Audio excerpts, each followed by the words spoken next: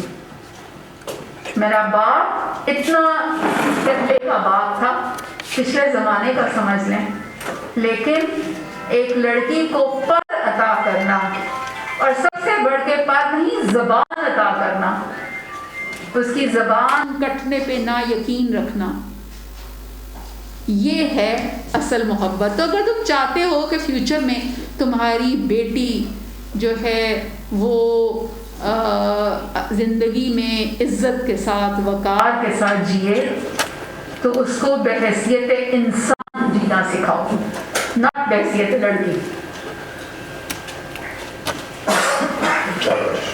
بہت شکریہ. سوال بھائی، میرا نام یونس شاستری، میں فشرمین کمیونٹی نام کرتا ہوں. آپ نے بات کہی کہ ریزسٹ کرنا، تو یہ زبردست اٹیک کیا.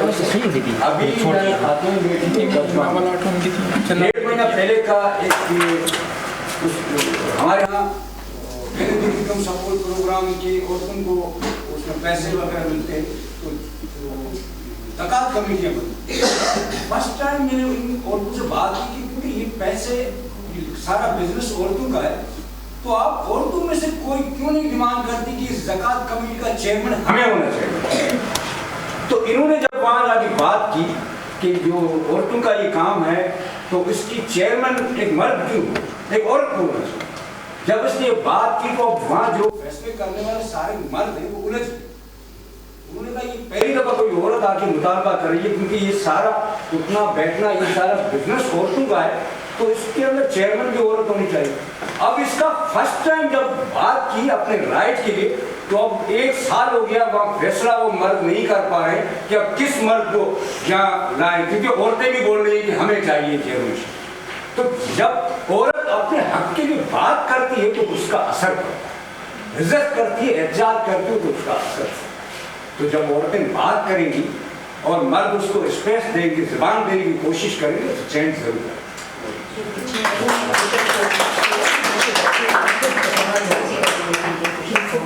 بڑی ایکٹیو ہے اپنی کمیونٹی.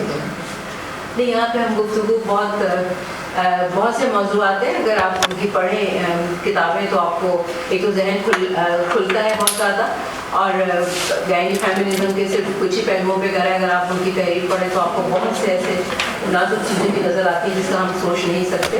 اس کے علاوہ تو انہوں نے تو ادیبوں کے بانو قدسیہ اور جو ہے اشفاق کیا نام ہے، اشفاق احمد ہے، مسلسل حسین تارڑ ہے، اور ایک لمبی فہرست ہے جن کے انہوں نے تنقید کا نشانہ بنایا ہے کہ انہوں نے کس طرح عورت کو پریزنٹ کیا ہے. جہاں ہوئی تھی یوسفی صاحب بھائی، ہاں سب سے زیادہ یوسفی صاحب جو شروع میں میں نے کہا تھا. کچھ لوگوں کا خیال ہے کہ یہ میں ریپوٹیشن حاصل کرنے کے لیے کرتی ہوں، اور میں اس بارے میں تو کچھ نہیں کہہ سکتی، لیکن میں آپ کو ایک چھوٹا سا پیرا سنا دیتی ہوں جس میں مجھ سے سوال کیا گیا ہے کہ تم کیوں لکھتی ہو. تم کیوں لکھتی ہو؟ اس لیے کہ روتی ہوں. تم کیوں لکھتی ہو؟ اس لیے کہ روتی ہوں. روتی کیوں ہو؟ اس لیے کہ دیکھتی اور سنتی ہوں. کیا دیکھتی ہو تم اور کیا سنتی ہو؟ دبی ہوئی 100 طرح کی آہو بکا سنتی ہوں اور شرمندگی میں چھپی ہوئی دنیا دیکھتی ہوں. دنیا ایسی دنیا جس کے ہر ورق پر درد کی کہانی ہے، ہر باغ میں جہنم کی آگ دہک رہی ہے، اور جسے عورت تمام عمر ننگے پاؤں طے کرتی ہے۔ کسی اور کو کیوں نہیں دکھائی دیتی یہ دنیا؟ دکھائی دیتی ہوگی، ضرور دکھائی دیتی ہوگی۔ دل، آنکھیں اور احساس تو سبھی کے پاس ہوتا ہے، لیکن وہ سب اسے نصیب، مقدر، معمول اور تہذیبی روایت سمجھ کر قبول کرتے ہیں اور چپ سادھ لیتے ہیں۔ اور چپ رہنا شاید میرے بس میں نہیں۔ لگتا ہے کہ کچھ نامکمل ہے جسے مکمل کرنے کی کوشش کرنی ہے، لیکن یہ تو آگ کا دریا ہے، اب اس میں سے نکلنا ہے تو کوشش کر رہی ہوں۔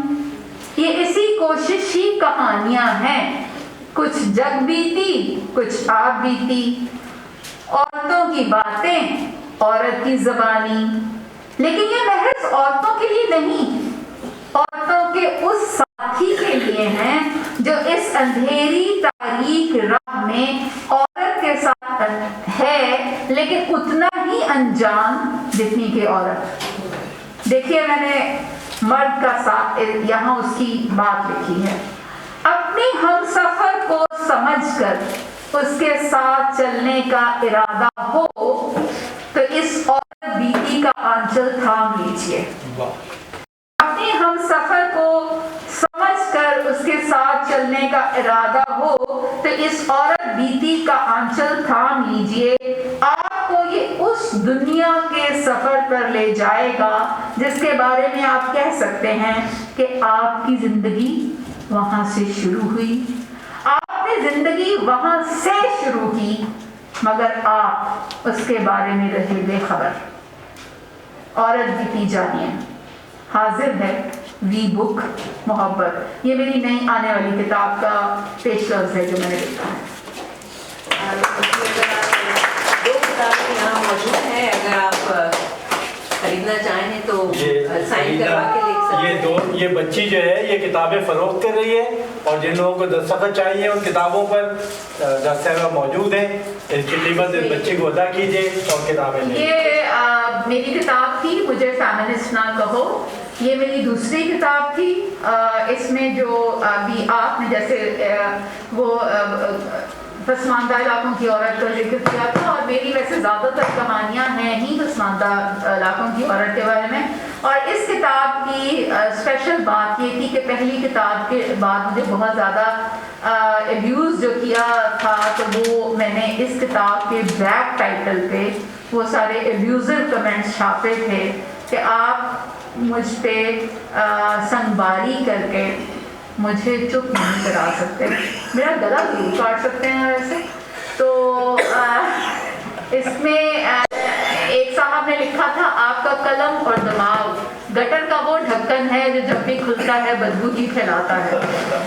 ایک اور نے لکھا تھا طاہرہ کاظمی کی تحریر سے فوش ناول نگار یاد آ جاتے ہیں، سستی شہرت کی متلاشی جو میں نے بھی کہا، بے حیائی اور بے روحی سے بھرپور۔ ایک اور صاحب نے لکھا اتنی تیس مار خان مت بنو تم اشفاق احمد کے جوتوں کے برابر بھی نہیں۔ ایک اور نے لکھا لعنت ہو تم پر طاہرہ کاظمی، تم خود کو سیدہ کہلاتی ہو اور انداز ہندہ لانتی کے اپناتی ہو، تمہارا جسم تمہاری مرضی، میری زبان میری مرضی، گھوڑے کے منہ والی مجھے تو تم ڈنگر ڈاکٹر لگتی ہو۔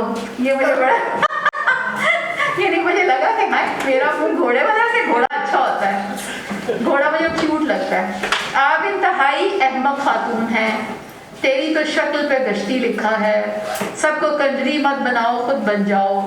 کیا آپ کے والد بھائی اور بیٹا ریپ کرتے ہیں؟ متا کی پیداوار سے ایسی تحریر کی امید ہے، تیری سوچ پر لعنت۔ اگر آپ پیدا نہ ہوتی تو بہت اچھی بات تھی، آپ کے والد نے نسبندی کیوں نہیں کروائی تھی؟ ان خاتون پر ترس آتا ہے، فیمنزم اور لبرلزم کے ریلے میں بہتی ہوئی وہ بے عقلی، تعصب اور زہریلے پن کے گڑھے میں اوندھے منہ جا گئی ہیں۔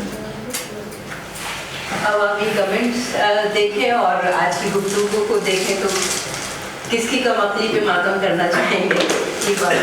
اور یہ ہے، یہ میری چوتھی کتاب ہے، عورت بھی خواب دیکھتی ہے، اس میں میں نے ادب میں خاتون قلمکار کی ویلیڈیٹی اشفاق احمد اور بانو قدسیائی سوچ کی روشنی میں اسے بانو قدسیائی سوچ کہتی ہوں. مشتاق احمد جوسی اور ضیاء محی الدین ہنستے ہیں. مداری کی چھڑی، بدریہ کا ناچ اور انتظار حسین، منشی پریم چند کی بدیا اور 21ویں صدی کی چھنوں، منٹو اور نانگلی، باکرا بینی چاہیے، راجہ گڈ، منٹو کی شاداں اور 21ویں صدی کی لڑکی، دائی طاہرہ اور چودھری مستنصر حسین تارڑ.